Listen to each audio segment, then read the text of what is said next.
The Myrtles Plantation, a horror documentary script. The clock in the hallway of the Myrtles Plantation reads 3:17 in the morning when the couple from Ohio hears the footsteps. Not the usual creaking of old wood that comes with sleeping in a 200-year-old house, but deliberate footsteps, measured, purposeful, climbing the stairs one at a time. The husband sits up in bed, listening. The footsteps stop. He counts. 17 steps. Always 17. He reaches for his wife's hand in the darkness, and her palm is cold with sweat. Neither of them speaks. They don't need to.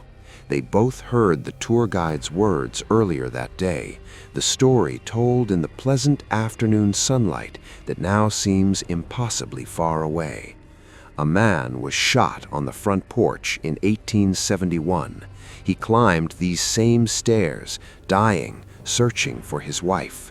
He made it to the 17th step before the life drained out of him. The husband looks at his watch. 3:18 now. The footsteps begin again, descending this time. Down, down, down. Then silence.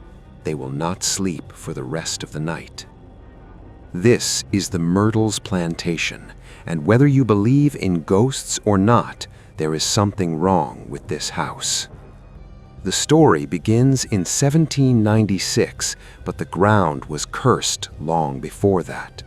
The land sits in what was then Spanish West Florida, near the town of St. Francisville, Louisiana, approximately 30 miles north of Baton Rouge. The local folklore speaks of an indigenous burial ground beneath the soil, though historians have found no definitive proof. What is documented, however, is the arrival of General David Bradford, a fugitive from justice fleeing the consequences of his role in the Whiskey Rebellion. President George Washington himself had ordered Bradford's arrest. He fled south, purchased 600 acres of wilderness, and built what he would call Laurel Grove, a modest 8-room house that would grow into something far more sinister. Bradford was eventually pardoned in 1799 and brought his wife Elizabeth and their 5 children to Louisiana. The house was worked by enslaved people whose names and stories were never recorded in the careful documents that white men kept about property and money. Bradford died in 1808, peacefully, which is more than can be said for many who would follow him within those walls. The house passed to Bradford's daughter, Sarah Matilda, who married Judge Clark Woodruff in 1817. They would have 3 children. Here is where legend and history begin their terrible dance. The most famous ghost of the Myrtles is Chloe, an enslaved woman who allegedly wore a green turban to hide where her ear had been severed as punishment for eavesdropping on her master's private conversations. The story claims she baked a birthday cake laced with oleander leaves, intending only to make the family sick so she could nurse them back to health and regain favor. Instead, the poison was too strong. Sarah and 2 of her children died in agony, according to the legend. The other enslaved people, terrified of being blamed, hanged Chloe themselves and threw her weighted body into the Mississippi River, denying her even the dignity of burial. It is a compelling story. It is also, according to historical records, almost certainly false. There is no documentation of the Woodruffs owning anyone named Chloe. The family did own 32 enslaved people by 1830, and their names are listed in census records, but Chloe is not among them. Moreover, Sarah Woodruff and her children did not die at the same time.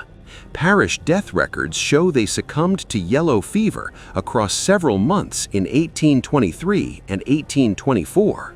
James died in July, Cornelia in September. Sarah herself had passed in July, weeks before her daughter. Yellow fever was a death sentence in Louisiana in the 1820s, sweeping through the plantation country and leaving shattered families in its wake. But here is what makes the Myrtles so disturbing. Even without Chloe, even with the legend stripped away, visitors still report seeing a woman in a green turban. She appears in photographs taken by people who know nothing of the story, standing between buildings where she should not be. In 1992, the plantation's owner took a photograph for insurance purposes. When the film was developed, there she was, a translucent figure of a young woman in antebellum clothing, so faint the wooden boards behind her were visible through her body. National Geographic examined the photograph. They could not explain it. The image was deemed authentic, not the result of double exposure or darkroom manipulation. The figure is most often seen near the general store, the oldest structure on the grounds, where Bradford himself lived while the main house was being built. Those who encounter her describe the same experience, a sudden drop in temperature, the smell of something floral and sweet and rotting all at once, and the overwhelming sensation of being watched by someone filled with desperate, bottomless sadness. Security cameras have captured her shape moving across the grounds at night, a dark blur that should not be there. One guest in 2014 reported waking at dawn to find a woman standing at the foot of her bed, wrapped in cloth that covered one side of her head. The woman was crying without sound. When the guest screamed, the figure dissolved like smoke. If Chloe is a fabrication, then who is she? Some researchers believe she represents the unnamed, unrecorded women who died here, enslaved people whose suffering was never documented, whose deaths were marked in ledgers only as lost property. The Myrtles plantation held enslaved people from its inception until the Civil War. The stories of their lives were never written down. Their graves were never marked. Perhaps the woman in the green turban is not one person, but all of them, a composite spirit formed from grief and injustice so profound it could not simply fade with death. The house itself feels alive. Visitors describe a wrongness that settles over them the moment they step inside, a sense that the building is breathing, watching, waiting. The architecture of the Myrtles is typical of Louisiana Creole cottages: wraparound verandas, clapboard exterior, hand-painted stained glass in the front door depicting French crosses, supposedly meant to ward off evil. In the 1850s, Ruffin Gray Sterling purchased the plantation and nearly doubled its size, adding 22 rooms, parlors, a ballroom, and installing locks upside down throughout the house. The purpose, he told his wife, Mary Cobb Sterling, was to confuse any spirits attempting to enter. The fact that he believed spirits needed to be confused tells you something about what he had already experienced within those walls. Sterling died of tuberculosis in 1854, known then as consumption, the wasting disease. 5 of his 9 children had already died young. The house seemed to consume the life of everyone who lived there, drawing vitality from them like water from stone. His widow, Mary Cobb, hired her son-in-law, William Drew Winter, to help manage the property. Winter was an attorney, well respected in the community, a man who taught Sunday school to local children. He was also, according to research by paranormal investigator David Young, a vocal opponent of the Ku Klux Klan during the violent Reconstruction period after the Civil War. On the evening of January 26, 1871, William Drew Winter was home with his wife Sarah and their 5 children. He was reading to them in the parlor when someone outside called for a lawyer. Winter went to the front door, stepped onto the veranda, and was shot at close range with a double-barreled shotgun loaded with 7 large buckshot. The New Orleans Times-Picayune reported that the killer disappeared into the night. 4 black men and 1 white man were arrested 2 months later, but none were convicted. A suspect named E.S. Weber was brought to trial, but no outcome was ever recorded. The murder remains officially unsolved. Some historians believe it was a Klan assassination, a message sent to those who opposed them during the terror campaigns of Reconstruction Louisiana. The legend says Winter staggered back inside the house and climbed the main staircase, calling for Sarah. He collapsed on the 17th step and died in her arms. Historical evidence suggests he actually died on the front porch within minutes, but the legend persists because of what happens now, in the present day, inside that house. Guests report hearing footsteps climbing the stairs at night, always stopping at the 17th step. The sound is specific, the slow, irregular gait of someone injured, dragging themselves upward. Some have recorded it. The audio is unsettling, a rhythmic thump-scrape that builds in volume and then cuts off abruptly. One investigator in 2012 captured an EVP, an electronic voice phenomenon, near the staircase. After enhancing the audio, a man's voice could be heard. Sarah. Just her name, spoken with desperate urgency. The room where William Winter died, or where he returned to die in the legend, is now available for guests. It has been called one of the most active locations in the house. People who stay there report vivid nightmares of being shot, of struggling to breathe, of trying to reach someone just beyond their grasp.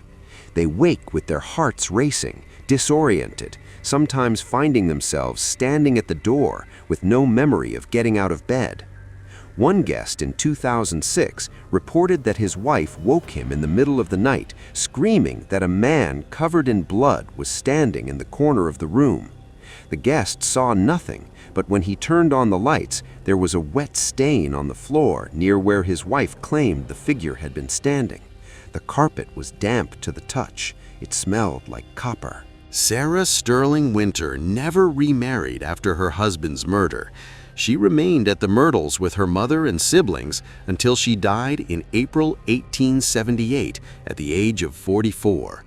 Her bedroom, where she spent her final years as a widow, is now known as the Fannie Williams Suite. Guests report the same phenomena: overwhelming sadness, the scent of lavender and decay, and the sound of a woman weeping softly in the early hours of the morning. Several have reported seeing a figure in period clothing standing at the window, looking out toward the front drive as if waiting for someone who will never return. The plantation has another ghost, one that disturbs even hardened paranormal investigators. In what is now called the John Leake Room, visitors report encountering a Confederate soldier.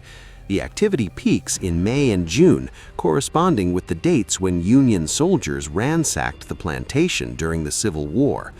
While legend claims 3 Union soldiers were killed in the house, shot in the gentleman's parlor, leaving bloodstains that could never be cleaned, there is no historical documentation of this. What is documented is that the plantation was looted, its furnishings destroyed or stolen, the family's wealth tied up in worthless Confederate currency. The soldier, when he appears, is described consistently: a young man in a Confederate uniform, his right leg elevated as if injured. Sometimes he is lying in the bed. Sometimes he is standing in the corner, illuminated by moonlight that should not fall at that angle. Guests have photographed a uniform hanging in the closet when the closet was empty moments before. They have reported being shushed when they speak too loudly, as if the soldier is trying to rest. Most disturbing are the accounts of people waking to the sensation of pressure on their chest, as if someone is sitting on them, pinning them down. The weight is specific, concentrated, and when they open their eyes in the darkness, they see a shape they cannot quite define, something that suggests a face without having distinct features. One former owner, Frances Kermeen, who ran the plantation as a bed and breakfast in the 1980s, wrote a book about her experiences. She titled it "The Myrtles Plantation: The True Story of America's Most Haunted House." Her account is harrowing. She describes doors locking on their own, trapping her inside rooms, voices calling her name when she was alone, the sound of heart-wrenching sobbing coming from empty hallways. She saw apparitions throughout the house: Sarah in her bedroom, two blonde girls in old-fashioned dresses playing in the hallways, a floating candelabra descending the staircase by itself, an antique wheelchair rolling toward her with no one pushing it, a Confederate soldier, and an older black woman holding a lit candle who would hover over Frances while she slept. The most terrifying experience, Frances recounts, is the night she looked at her husband and saw him transforming. His features shifted, becoming the face of an old woman, hostile and calculating. She believed in that moment that something was attempting to possess him, to use his body as a gateway back into the living world. The transformation lasted only seconds, but Frances knew what she had seen. She sold the plantation shortly afterward and never returned. The Myrtles has been investigated by every major paranormal television program. Unsolved Mysteries filmed there in 2001, and their equipment malfunctioned repeatedly. Cameras shutting down, batteries draining in minutes, audio recorders producing static where there should have been clear sound. Ghost hunters arrived in 2005 and concluded that the location was indeed haunted. Zach Baggins and the Ghost Adventures team investigated in 2014. During their overnight investigation, they captured on camera a child's ball rolling down the stairs on its own, picking up speed as if pushed by invisible hands. They recorded EVPs throughout the property, disembodied voices responding to questions, sometimes with single words, sometimes with complete sentences. One recording captured what sounds like a child saying, "I do," in response to a guide explaining that visitors should not smell smoke anywhere in the house. Perhaps the most disturbing evidence is the haunted mirror. It hangs in the grand hallway just outside the dining room, an antique piece that has been part of the house for generations. Despite the glass being replaced multiple times over the past 14 years, visitors consistently photograph the shapes of two small children in the reflection. The children appear as handprints on the glass, small, smudged marks that should not be there. The mirror has been cleaned, re-silvered, even replaced entirely, but the handprints return. Researchers note that the handprints appear near where the Woodruff children died of yellow fever, as if they are trying to reach through the glass into the world they left behind. There is a room called the doll room, originally the nursery. It is filled with antique porcelain dolls from the 19th century, their painted faces serene and empty. Guests who stay in this room report waking in the middle of the night to find the dolls have moved. They are no longer on their shelves, but scattered across the floor, arranged in circles, or, most disturbing, placed in the bed beside them, inches from their faces. Some visitors have felt their hair tugged by small, cold hands. Others have experienced the sensation of tiny fingers wrapping around their wrists in the darkness, holding tight enough to leave marks that fade by morning. One couple from Lafayette stayed at the Myrtles in 2024 and took what may be one of the most compelling photographs of paranormal activity ever captured. During the day tour, as their guide was explaining the history of the plantation, the wife snapped a casual photo of their family. When they reviewed the image later, they noticed something they had not seen with their naked eyes. Floating above the head of their daughter was the transparent figure of a young girl in a white dress.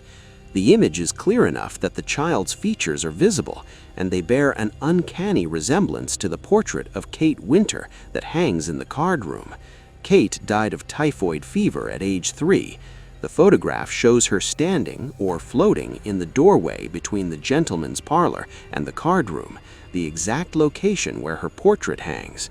The general manager of the plantation confirmed that there is no shelf or platform at that height where a person could stand.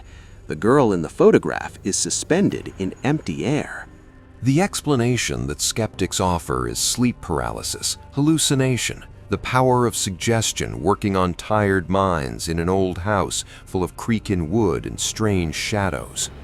They point out that many of the Myrtles' famous ghost stories are demonstrably false. Chloe almost certainly never existed. The Union soldiers were never killed in the parlor. Most of the 10 murders supposedly committed in the house cannot be verified. Only one murder can be conclusively proven: William Winter's shooting in 1871. So perhaps everything else is legend, stories that have grown more elaborate with each retelling, amplified by tourism and the desire to believe in something beyond death. But that explanation does not account for the photographs. It does not explain the recordings. It does not address why people who know nothing of the house's history report identical experiences. The woman in the green turban, the soldier in the bedroom, the children in the mirror, the footsteps that stop at 17. It does not explain why camera equipment fails so consistently, why batteries drain, why electronic devices malfunction in specific locations throughout the house. It does not explain the sensation that every visitor describes, the feeling that the house is aware of them, studying them, deciding whether to reveal itself. Yellow fever swept through Louisiana in waves during the 1820s and 30s, killing thousands. There was no cure, no understanding of how it spread. Families watched their children burn with fever, vomiting black blood, their skin turning yellow as their organs failed. The Myrtles buried children and adults, enslaved people and owners, all of them consumed by disease in rooms where the summer heat made suffering worse. Tuberculosis claimed more lives. The Civil War brought violence and trauma that never quite healed. And then there was the one verified murder, William Winter bleeding out on the porch while his children listened from inside the house, too terrified to help. If ghosts are created by trauma, by unfinished business, by deaths so sudden or violent that the soul cannot accept what has happened, then the Myrtles plantation is exactly the kind of place where they would linger. The ground is saturated with grief. The walls have absorbed screams and prayers and final breaths for more than 2 centuries. Perhaps what visitors experience is not individual spirits, but an echo, a recording impressed into the fabric of the house itself, playing back on an endless loop. Or perhaps the dead are still here, still trapped, still searching for something they lost when they crossed over too soon. Perhaps they do not understand they are dead. Perhaps they believe the living are the intruders, strange figures who come and go without explanation, disturbing the routines that have sustained them through decades of half-existence. The house stands today on its hill, overlooking the grounds, wrapped in Spanish moss and magnolias, beautiful and terrible. It operates as a bed and breakfast, offering guests the chance to sleep in rooms where tragedy unfolded, to walk the same halls where the dead are said to wander. You can book the caretaker's quarters, the most active location on the property. You can sleep in the doll room or the John Leake room or the Fanny Williams suite. You can stand at the 17th step on the staircase at 3 in the morning and listen for footsteps that should not exist. Some guests leave in the middle of the night, too frightened to stay. Others sleep peacefully and see nothing at all, disappointed that they experienced no phenomena. Others report events they cannot explain, things they did not believe in until they happened directly to them. They leave with photographs they did not mean to take, recordings they did not expect to capture. They leave changed, unsettled, carrying with them the memory of what they witnessed or felt or heard in the darkness. The current owners, John and Tita Moss, maintain the property with care. They have preserved its historical integrity while acknowledging its reputation. They do not embellish the stories, but they do not deny them either. Too much has been documented, recorded, photographed. Too many credible witnesses have come forward. The house speaks for itself. There is a theory among paranormal researchers that certain locations act as thin places, where the barrier between the living world and whatever lies beyond becomes permeable. These are places of high emotion, of repeated trauma, where the boundary has worn thin through decades or centuries of suffering. The Myrtles plantation may be such a place, built on land that indigenous peoples considered sacred or cursed, worked by enslaved people whose anguish was never acknowledged, witness to disease and death and murder. The house has become a repository for all that pain. If you go there, you will notice something immediately. The air feels heavier than it should, dense with humidity and something else, something you cannot quite name. The house is cooler inside than the temperature outside would suggest, as if it maintains its own climate, its own atmosphere. Shadows fall at wrong angles. Sounds seem both too loud and too muffled at the same time, as if you are hearing them through water. You will feel watched, and you will be unable to determine the source of that feeling. When you turn your head quickly, you will catch movement in your peripheral vision that disappears when you look directly at it. You will know on an instinctive level that bypasses logic and skepticism that you are not alone. And at night, if you are unlucky or brave or cursed, you will hear the footsteps, one step at a time, climbing the staircase. 17 steps, always 17, and they will stop, and you will wait in the darkness, barely breathing, wondering if they will start again, wondering if this time, when the dead reach the 17th step, they will find what they have been searching for all these years, wondering if what they are searching for is you. The Myrtles plantation remains open for tours and overnight guests. People continue to visit, drawn by curiosity or skepticism or the desire to experience something beyond the mundane reality of everyday life. Some leave with stories, some leave with something more, a photograph they cannot explain, a recording that should not exist, or simply the knowledge that there are things in this world that refuse to stay buried. The house stands on its hill, patient and hungry, its windows dark even in daylight, its doors open to those foolish or fascinated enough to enter. And sometimes in the photographs taken by visitors who believe nothing supernatural, there she is, the woman in the green turban, standing in places she should not be, looking directly at the camera with eyes that hold centuries of sorrow. Sometimes there are the children, their handprints on mirrors, their laughter echoing through rooms that should be empty. Sometimes there is William Winter on the 17th step, still climbing towards his wife, still dying, forever trapped in the moment between life and death. The Myrtles plantation is not just haunted, it is a wound that never healed, a trauma that never faded, a place where the past bleeds into the present with such force that even those who refuse to believe cannot help but feel it. You do not have to believe in ghosts to know that something is wrong there. You only have to stand in the hallway at night, listening to the silence that is not quite silence, and wait for the footsteps to begin.